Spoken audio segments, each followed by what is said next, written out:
The first light of dawn barely brushed the spires of Eldoria when the warning bells began to toll. Jonathan, a weary knight in battered armor, staggered into the town square, his face a tapestry of worry and determination. "The sword, it's gone," he gasped, clutching his side where his father's insignia once brightly shone. The townsfolk murmured in disbelief, yet fear rippled through the crowd like wildfire. Across the market, in a dimly lit tavern, Illyria, a sorceress of great repute and equally great sorrow, sat quietly, sipping her tea. Her heart clenched with the sound of the bells. Without the enchanted sword, everything would unravel. Her talents in magic might keep at bay the creatures that the missing blade's power once suppressed, but only for a time. In the shadows, Zara, a nimble rogue, listened intently. Growing up an orphan in the streets, she learned the fine art of eavesdropping, and found this habit most useful today. A sword of legendary power, she thought, her eyes alight with a hint of mischief and greed. But beyond the personal glory, there was a world to save. Meanwhile, on the outskirts of the bustling town, Kale the mercenary sharpened his blade for what seemed the 100th time.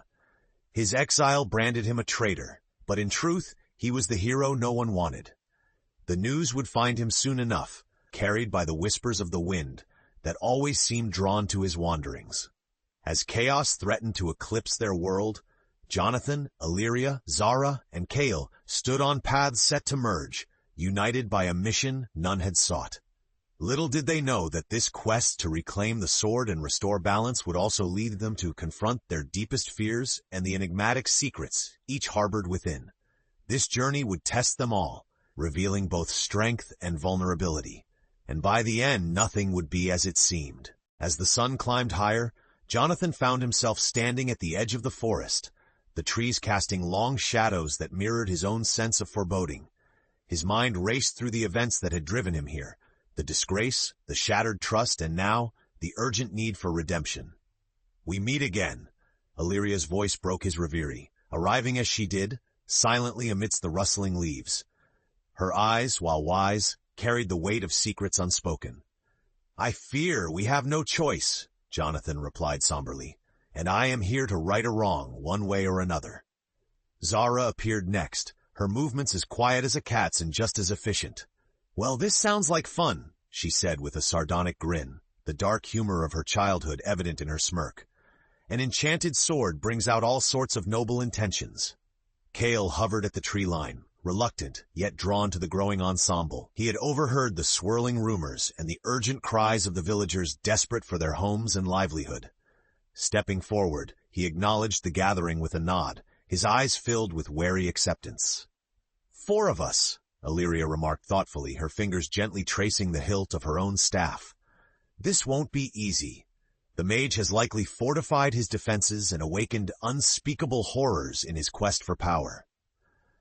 "We stand a better chance than most," Zara countered, refusing to be swayed by fear. "Plus, I've got surprises up my sleeve." "We all do," Jonathan interjected, determination steeling him for the journey ahead. "The road to Rivenheart Temple is treacherous, and the mage won't expect us to come so directly. That's our advantage." The group exchanged hesitant but resolute glances, acknowledging that their individual pasts and futures hinged on this dangerous pursuit. As they set off on the path shrouded in uncertainty and peril, they began to weave a tapestry of trust, each step further binding their fate to the enchanted sword and the mysterious power it possessed. With each step deeper into the forest, the world around them seemed to change, becoming an echo of times long past. The trees whispered secrets to those attuned to their language, and the shadows stretched like dark omens beneath their feet. It was Kale who first sensed the change, his instincts honed from years of living on the edge. "Something's not right," he murmured, drawing his weapon as a faint chill crept up his spine. "It's the magic," Illyria replied, her voice a careful blend of caution and curiosity. She reached out with her senses, probing the air for the familiar threads of enchantment. "The forest, it remembers, and not kindly." Zara shrugged off the creeping unease, her keen eyes scanning the undergrowth. "Then let's make it forget," she said with a cheeky grin, though even she felt the suffocating weight of ancient forces gathering around them. As the path wound onwards, they found themselves in a grove unlike any they had ever seen, a stark, unnatural clearing where the trees stood back, as if in fear. In the center lay an old stone altar, vines clinging desperately to its surface, hiding the carvings beneath. Jonathan stepped cautiously forward, feeling the pull of destiny more keenly than ever before. The mage might have used this place to tap into the power, he speculated, scanning the eerie scene. Illyria nodded, tracing the runes with a delicate touch that caused them to glow faintly. Dark magic was worked here, but not without cost. The forest is suffering, she observed sadly, feeling the thrum of life energy ebb and wane. Suddenly, a low growl reverberated through the air, and they spun to find themselves surrounded by spectral wolves, their ghostly forms flickering in and out of existence. Eyes gleaming like orbs of molten silver, they circled the group, shadows come to life. "Looks like the welcoming party," Cale quipped, though his grip on his sword tightened. "Then let's crash it." Zara shot back, knives glinting with readiness. Illyria raised her staff, channeling her power into the earth. "Together," she urged, and with a shared resolve they faced the spectral pack, ready for the first true test of their fragile alliance. In that tense moment, the first few threads of trust strengthened, a promise of what they might achieve if they could stand united. The forest floor erupted in chaos as the spectral wolves lunged, their snarls eerily silent in the encroaching gloom. Zara was the first to move, her agile form darting through the pack, blades flashing in swift, precise arcs.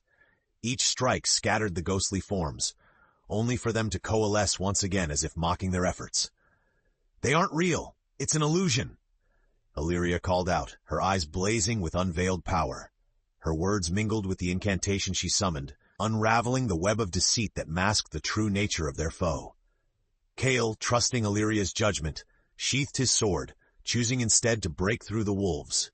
His presence was like a breach in a dam, disrupting the illusion and creating a path for the others. He charged forward, steadfast and unyielding. Hovering close behind, Jonathan mirrored his charge, his honor demanding he protect the group at all costs.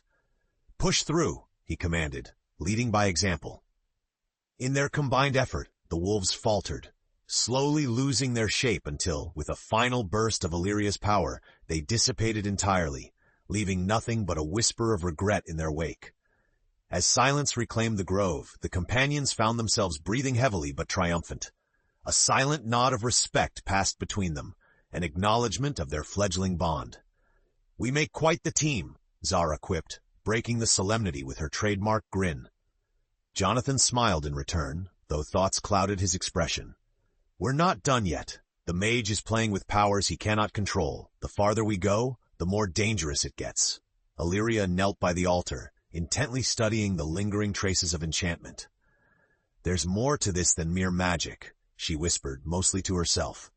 Her eyes flickered with fresh resolve as she rose to address the group. "We need a plan, and perhaps allies, beyond just our skills." Cale nodded, scratching his chin thoughtfully. "There's an encampment of traders not far from here. I know a few who might offer aid. If we can reach them, we could gather valuable supplies and intelligence." The decision made, they set off once more through the forest, the eerie atmosphere lingering, but with a promise of aid ahead. As they moved, an unspoken understanding wove through them. While this struggle had begun with an enchanted sword, it was also a quest for redemption, leadership, courage, and perhaps most of all, trust. By dusk, the forest gave way to a sprawling clearing, where an encampment of vibrant tents dotted the landscape, their colorful patterns stark against the earth's muted tones. Music, laughter, and the savory aroma of roasting meat filled the air, a surprising oasis of cheer amidst the dire stakes outside its borders. "Welcome to Trader's Haven," Cale announced, his demeanor softening within familiar territory.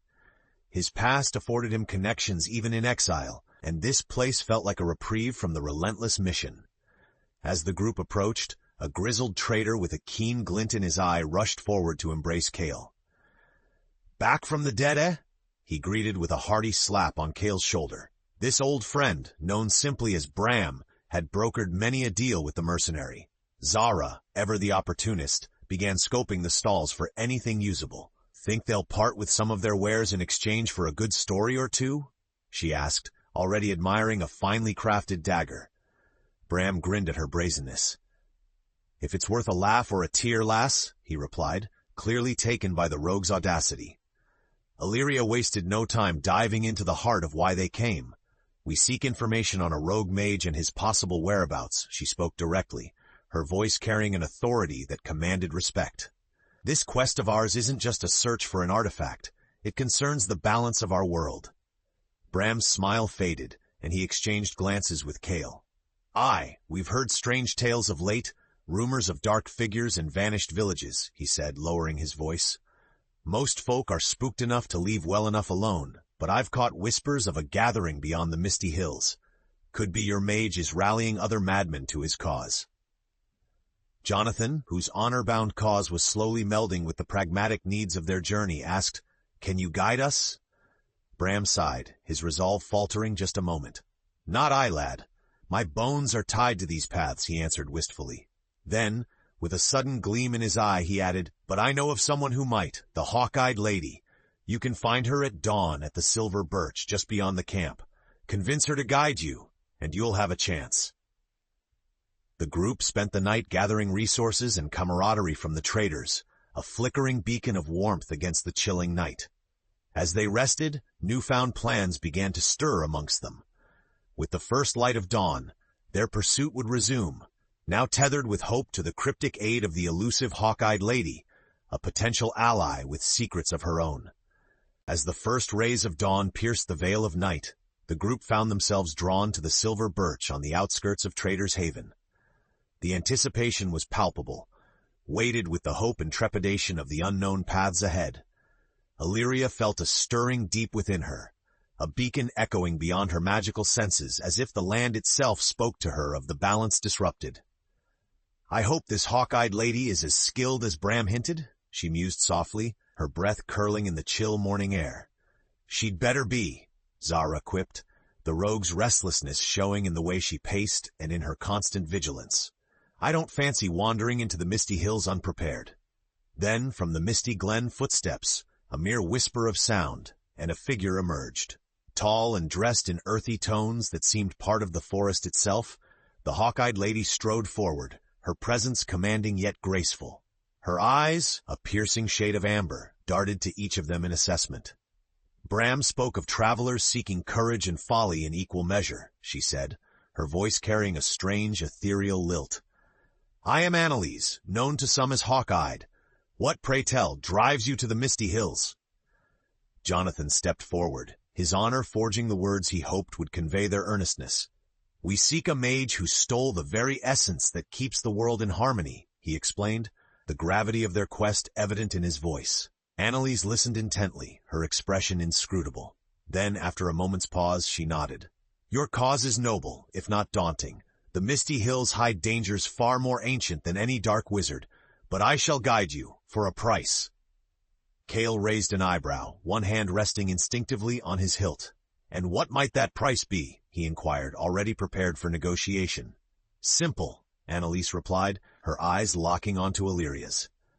"A story, a truth of your travels so far. I am a collector of tales, and nothing dwarfs the value of lived experience."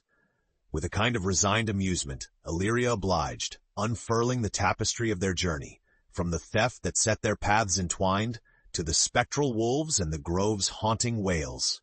In doing so, she not only fulfilled Annalise's terms, but also allowed the group itself to reflect on how far they had come. When the tale was told, Annalise offered a rare smile. "You shall have your guide," she promised. "We set off at once. The misty hills have their own tempo, and we mustn't be caught unready." And so, with Annalise leading the way, the quartet continued their quest, the shadow of past struggles and future trials both daunting and exhilarating, yet each step forward solidified their bond and conviction, bringing them closer to the heart of the darkness they must dispel. The pathway to the misty hills unfurled like an ancient scroll beneath their feet, guarded by towering cliffs and veiled in swirling mists that whispered of times and terrors long past. Under Annalise's guidance, the group maneuvered through treacherous ravines and narrow ledges, each step deepening their trust in her uncanny navigational prowess. As they traversed a particularly steep incline, Zara broke the silence, her innate curiosity clawing its way to the surface. "Annalise, you know these lands better than most. How did you come to chart such a forbidden course? She asked, her interest piqued by their enigmatic guide. Annalise paused momentarily, scanning the horizon with eyes that seemed to pierce the very veil of the mist. A story for a story, yes? Let us say my quest for knowledge has led me to forge paths known only to few, she replied cryptically, her history teased in fragments. The misty hills hide more than mere mages. It is a tapestry woven with secrets, including some I have unwound myself. Jonathan absorbed her words, recognizing a kindred spirit in her determination. Secrets and truths, seems we share much in our desire to put this right, he nodded, respect evident in his tone. As they ventured deeper, an ominous energy began to vibrate through the air, a sensation familiar to Illyria's trained senses. We are close, she announced, her voice carrying the deep hum of magic that resonated within the hills, warning her of the forces at play.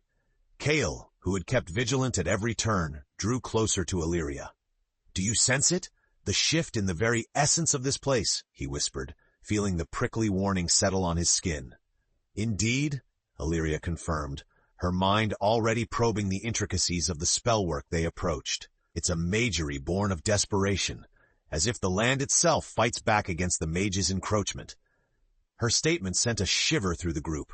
Suddenly the atmosphere turned sharply cold, and they stumbled upon a scene both breathtaking and foreboding. An ancient stone circle perched on the precipice with runes glowing faintly against the encroaching shadow. The very air shimmered with power. Annalise halted, gesturing toward the circle. This is the portal nexus, she explained, her voice carrying the gravity of her revelation. It bridges the worlds, and likely where your mage took shelter. Understanding flared among the companions. A gateway lay before them, entwined with riddles of strength and sorcery. They gathered themselves, preparing for what lay beyond, the trials and truths they must face in the silent heart of the misty hills, where destiny and doom awaited their hand. With each heartbeat thrumming through the still air, they stepped forward, united in purpose and steeled by their bond, ready to reclaim what was stolen and restore balance to their fractured world. With Annalise at their side, the group crossed the threshold of the stone circle, stepping into the portal with a simultaneous rush of anticipation and dread. The world around them collapsed into a whirl of light and shadow, a kaleidoscope of dizzying color that twisted itself into new shapes. Then, as abruptly as it had begun, the tumult ceased. They found themselves standing upon a craggy hilltop, overlooking a desolate but eerily beautiful landscape. Beyond, a fortress of stone and sorcery loomed, half-shrouded in mist and mystery, standing as the rogue mage's citadel. Welcome to the crossroads of power, Annalise said, her words heavy with significance. The heart of the mage's empire, built on the stolen magic of the Enchanted Sword. Zara's keen eyes swept the horizon, searching for any movement amongst the shadows. I'd wager the mage knows we're here, she observed, her instincts as sharp as her blades. Let him, Kale declared, an unmistakable edge to his voice. We've come too far to turn back, only forward, together. Jonathan nodded in agreement, his resolve echoing in the tightening of his grip on his weapon. We will confront him and force his hand, make him undo the damage he has wrought. Illyria felt the weight of their task anchoring her magic, steeling her for the challenges the fortress promised. Remember, his power lies not just in the sword, but in the fear and chaos he sows. We face not only a man, but the maelstrom he commands.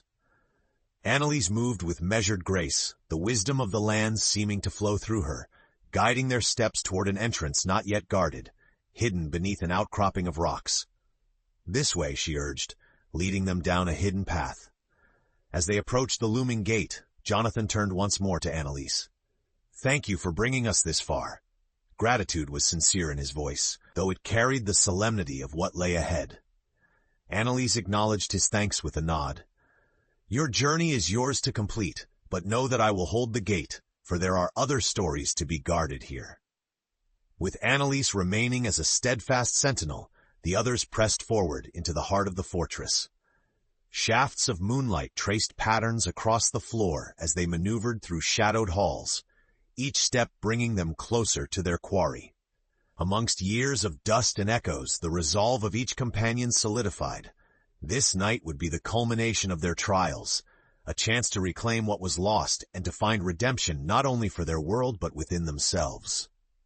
In the heart of the fortress, oppressive silence was punctuated by the distant, low hum of dark magic at work. The companions moved cautiously, alert to the flickers of shadow that danced on the periphery of their vision. Each corridor seemed to twist and turn back on itself, a disorienting labyrinth clearly meant to protect the mage's grand design. Illyria guided them through the maze, reaching out with her magic to reveal paths cloaked by enchantment. "This way," she whispered, her voice tense yet filled with determination as she sensed the pulsing presence of the enchanted sword. At last they arrived at the threshold of a grand hall, its towering arches casting long, ominous shadows. In its center loomed a dais, upon which the enchanted sword lay, encased in a swirling maelstrom of dark energy. At the edge of the dais stood the rogue mage, a figure draped in shadow, his eyes gleaming with the madness of power unchecked. Jonathan stepped forward, his voice echoing across the chamber. "Your reign over the stolen magic ends now. Return the sword, and we can end this." He spoke with a mixture of authority and entreaty, hoping to reach the man beneath the madness. The mage responded with a mirthless laugh. "Fools, you think you can challenge the power that I have harnessed? The sword is mine by conquest, and I shall reshape the world with its might." Zara moved to flank the mage, slipping through the shadows like a whisper. "Take care, Jonathan," she called, eyes locked on the figure before them. "This one won't listen to reason." The mage's hands rose, channeling the dark energy swirling around him. The chamber shuddered as tendrils of power shot forth, each charged with destructive intent. The group scattered, each navigating the assault with their own skill and wits. "Together now!" Illyria shouted, summoning her magic to build a shield against the onslaught. Jonathan and Cale charged forward, blades held high, while Zara struck from the shadows, disrupting the mage's focus with her strategic cunning. With each assault, the mage faltered, his control slipping as he underestimated the unity and resolve before him. "No, this is my destiny," he howled, desperation fraying the edge of his power. Illyria seized the moment, weaving a spell that unraveled the dark currents surrounding the sword. With the others providing cover, she reached the dais, feeling the sword call out to her, a beacon in the chaos. The tide was turning, their combined strength revealing cracks in the mage's defenses. Yet they knew the danger remained palpable as the endgame drew near. Their hearts beat as one, unified in the last fervent push to reclaim the enchanted sword and restore balance. The moment of truth was at hand, and with it, the fate of not only their world but their very souls hung in the balance. In the flickering gloom of the grand hall, each breath hung like a cloud as the companions mustered their strength for the final stand. The rogue mage, driven to a frenzy by the weakening grip on the power he had stolen, lashed out with renewed fury, casting the chamber in wild shadows. Illyria, now within grasp of the enchanted sword, sensed the ancient magic yearning for balance. She summoned her might, focusing her energy to dispel the mage's dark enchantments. "The sword is not yours to command," she shouted, her voice a clarion call blending with the raw magic that crackled in the air.